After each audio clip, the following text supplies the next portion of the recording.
That's fueled by lightning, wind, and dry conditions. Ginger is tracking the very latest for us. Good morning, Ginger. You know, Michael, we've been talking for days about the dry thunderstorms, the type where the rain doesn't make it to the ground, but the lightning does. Now, there are more than dozens of the wildfires burning across the West, but when we talk about lightning starting fires, more than 24 of them have started in Northern California just that way in just the past 2 days.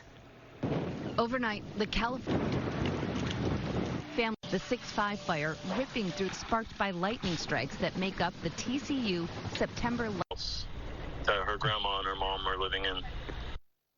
Oh, that's so heartbreaking to do that because the residents can't get in. But thanks to them to show that. Now, I want to show you where the red flag warnings are in place today. This is where the highest fire danger is, from the Klamath Basin through the southern Cascades up through Washington's Cascades, a bit in Northern California there. That's where you could see those dry thunderstorms sparking more fires, but also gusty winds. And of course, everybody's dry and hot. And we're talking about extreme heat, right? With that will come smoke closer in pockets to the fires themselves along the northwest.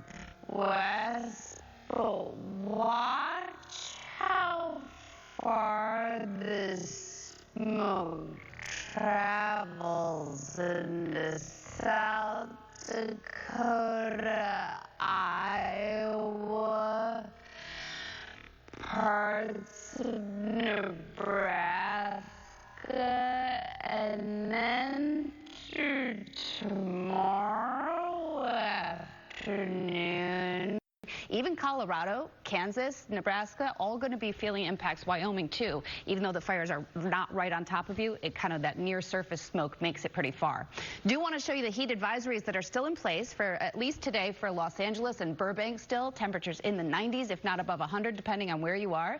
And then up in Yakima and Spokane, we're not only going for daily records at 102, but could be all-time September heat, meaning they have not been this hot this long. And then I want to show you what happens. We finally start to see some cooling down into the low 90s by the weekend. Phoenix is seeing about a 10-degree decrease,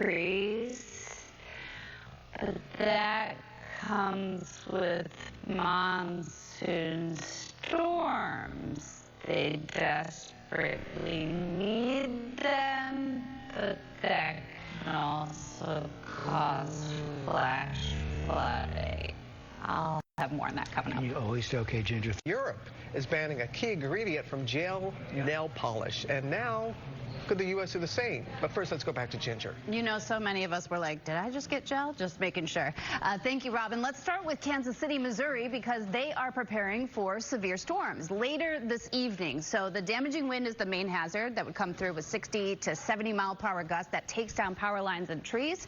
But it's all going to come not just for Kansas City, but into parts of northeastern Kansas and well into nearly over there to Columbia, Missouri. So back to Wichita, you're also included. Again, this is starting up this afternoon, but it goes through this evening and after sunset as well. An isolated tornado is possible and some large hail.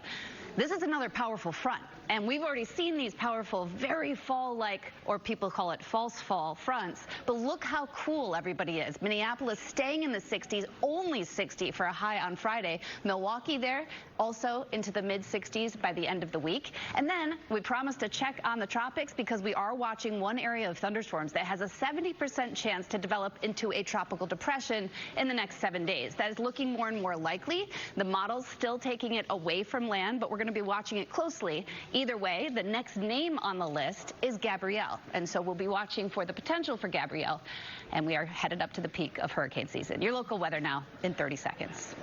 Coming up, I'll look at the all-time September heat possible in the Pacific Northwest, plus dozens of wildfires that have started by lightning. Also coming up, the changing of the guard at Vogue.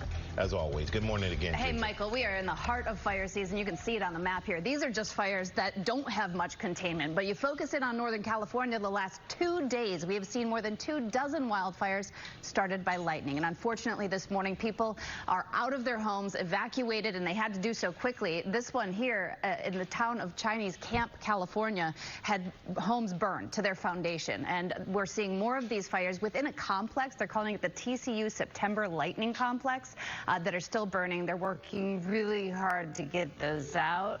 They're going to fight tough conditions today. You could see some dry thunderstorms, meaning the rain doesn't make it to the ground, but the lightning does. They could start more in the Klamath Basin, but look where the smoke is, near the fires in California, but from Pacific Northwest, where we've got a lot of those wildfires burning. Some of the smoke's making it all the way into the plains, into Iowa or Nebraska. You're also seeing it into Colorado and Wyoming by tomorrow. And Robin, we could see all-time September heat today. Yakima and Spokane at 102. We will see some cooling by the end of the week, Robin. Okay. Thank you, Ginger.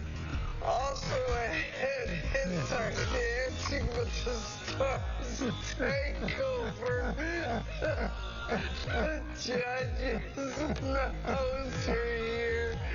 We're going to gear up for the reveal of the entire cast of the new season. East of the Rockies, talking about how cool August felt. Well, if you were in New York, it tied for 53rd coldest, kind of unremarkable. But if you're near Wallen, Tennessee, Gatlinburg was the coldest on record for the month of August. And so there were several other sites that had their top 5 coolest, from Virginia, like Danville, down to Newberry, South Carolina. But in Florida, some of the hottest, also in parts of the Southwest and up to Portland, Oregon. And if you're looking for that fall forecast, a quick look at what's ahead, it's much warmer than average for many. That's the big picture. Let's get a check a little closer to home. And temperatures for us are cooler this morning, down in the 50s and the 60s across the tri-state at 64 and